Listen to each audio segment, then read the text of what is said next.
My father made a lot of money in the streets of Chicago.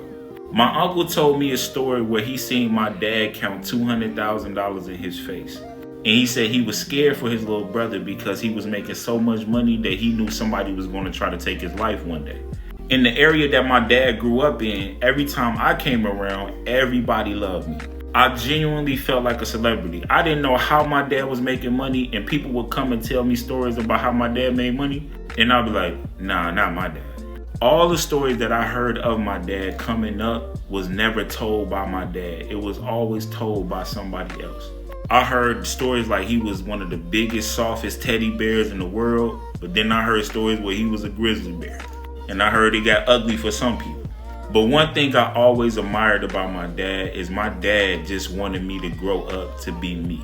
For example, every time my dad used to take me shopping, he would say, you can get any pair of shoes you want. He said, you can get all the clothes you want. Anything you want, just get it.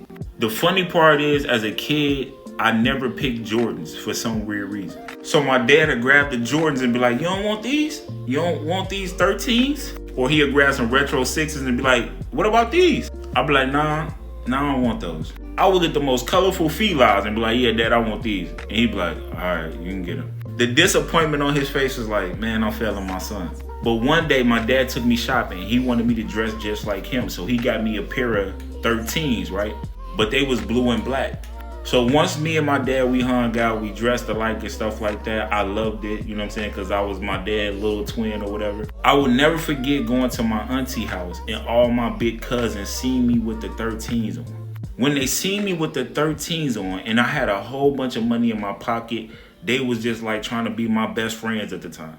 I loved the attention I was getting from the shoes. Like, they was like, oh, you got the 13s on. So I got hyped like, yeah, I'm somebody. Yeah, I'm somebody, yeah. And the hype around the shoe got me to the point of falling in love with shoes.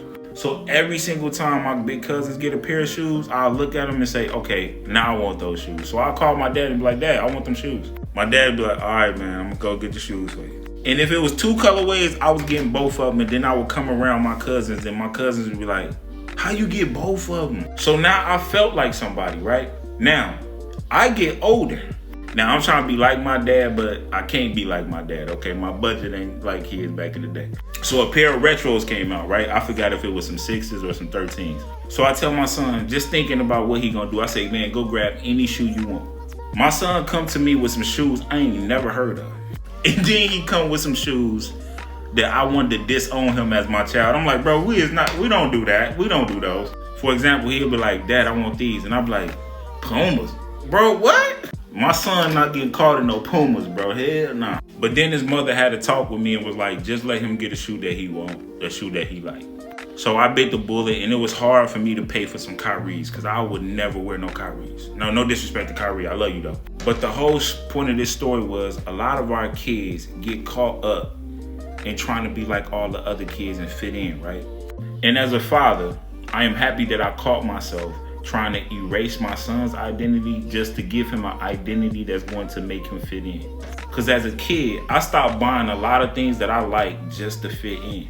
I wanted my big cousins to be like, yo, Lil Sean got this, Lil Sean got that. Instead of just getting something that I genuinely like, you know what I'm saying? So I would rather for my son or my daughter to get some shoes that they genuinely like than for me to be like, yo, you should get these because these gonna, you know what I'm saying, make you fit in. Instead, now I teach my son, if you don't fit in, it's because it was not designed for you to be there.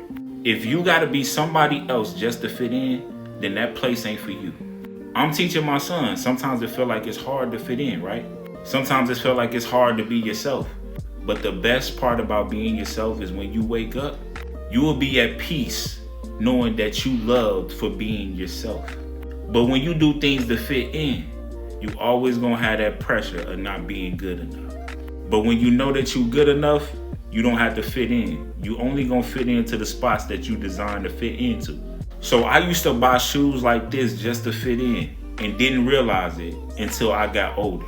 Now I still love Jordans still to this day, but now I buy any shoe that I like. I don't care how colorful it is, how it look.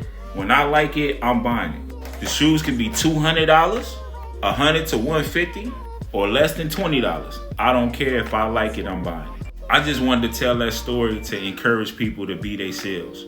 And why I gave the whole backstory of my father is that my father didn't push me or to influence me to be like all the other kids. He allowed me to go to the store and pick exactly what I want so I can just be me. And I praise my father for that. Because that taught me as a father to allow my son to be him. Because my father could have said, no, we getting you these and only these and that's it. Because as a father, that's what I felt like. You only getting these. But instead, he said, son, pick whatever you want. Like my kids right now, they not into Jordans. They love Paw Patrol shoes, Spider-Man, Frozen shoes. So I will go to Walmart and let them get some Frozen, Spider-Man shoes, whatever. Heck, it's killing two birds with one stone. I save a lot of money and they get exactly what they want. You know what? I'm going to say the other part for another video. But let me know what y'all think in the comments and make sure y'all follow for more content like this. And to all the cool people that follow me, I'm going to see you in the next video.